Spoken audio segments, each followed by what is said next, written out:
Square root find करना है factorisation method के जरिए भी और डिवीजन मेथड के जरिए भी। दो तरह से इसको सोल्व करना है एक्सप्रेशन को, तो हम दोनों तरीकों से इसको क्वेश्चन को सोल्व करेंगे। स्क्वायर रूट निकालेंगे फैक्टराइजेशन के जरिए भी और डिवीजन मेथड के जरिए भी। सबसे पहले फैक्टराइजेशन वाला मेथड सोल्व करते हैं। 16x4 plus 8x2 plus 1 question हमें दिया हुआ है। इसमें हम क्या कर सकते हैं, कॉमन तो नहीं ले सकते, मिड ब्रेक भी नहीं ले सकते, तो हम इसका क्या करते हैं, फार्मूला अप्लाई कर लेते हैं। ए स्क्वायर प्लस 2ab, बीच वाली रकम ये हमारे पास 2ab है, और प्लस बी स्क्वायर। ठीक है, ये हमारे पास 1 जो है बी स्क्वायर है।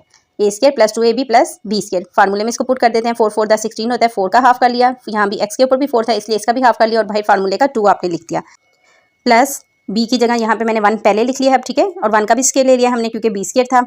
A square plus B square plus अब 2a भी करना है, 2 फार्मूले का मैंने लिख लिया। 8x स्क्वायर चाहिए आपको, 2 फार्मूले का आ गया। 4x स्क्वायर हमारे पास a की जगह था वो लिख दिया, और b की जगह 1 था वो लिख दिया। इनको आपस में मल्टीप्लाई करेंगे तो आपके पास सेम 8x स्क्वायर ही आ जाएगा। इसको फार्मूले में क्लोज कर दें, 4x स्क्वायर प्लस 1 और ब्रैकेट के बाहर 2 ले लिया मैंने। ठीक है, इसको फार्मूले में क्लोज कर दिया है। अब उसने क्योंकि हमें कहा था कि हमने इसका स्क्वायर रूट फाइंड करना है, ठीक है, क्वेश्चन में दिया हुआ था कि स्क्वायर रूट फाइंड करें। इसके ऊपर हम ले लेते हैं स्क्वायर रूट, ताकि हमारा जो स्क्वायर है वो स्क्वायर रूट के साथ खत्म हो जाए। प्लस माइनस का निशान लाजमी लगाइएगा, और 4x स्क्वायर प्लस 1 ये आपका आंसर है फैक्टराइजेशन का।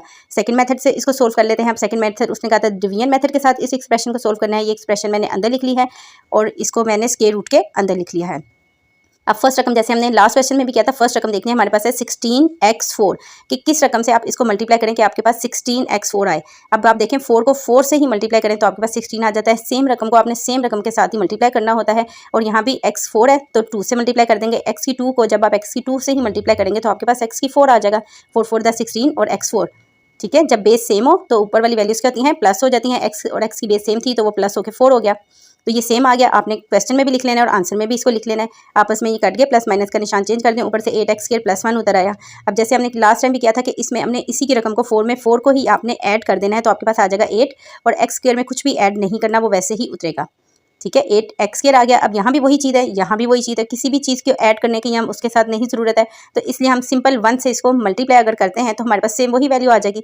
इसलिए मैंने 8x स्क्वायर के साथ प्लस 1 लिख दिया है। ऊपर मैंने आंसर में भी प्लस 1 लिख दिया है, आपने भी आंसर में लिखते जाना है। दोनों वैल्यूज इसके नीचे आ जाएंगी, आपस में प्लस माइनस का निशान चेंज होगा और ये वैल्यूज आपस में कट जाएंगी। अब 4x square plus 1 division method के जरिए जो आपने सोल्व किया है ये आपका इसका आंसर है। देखें सेम ऊपर वाला ही आंसर है, जो फैक्टराइजेशन से भी निकाला वो भी यही आंसर था, और नीचे डिवीजन मेथड से भी वही आंसर हमारे पास आ गया है। चैनल को लाइक शेयर और सब्सक्राइब कर दें ताकि तमाम नोटिफिकेशन आपको टाइमली मिलते रहें। Review exercise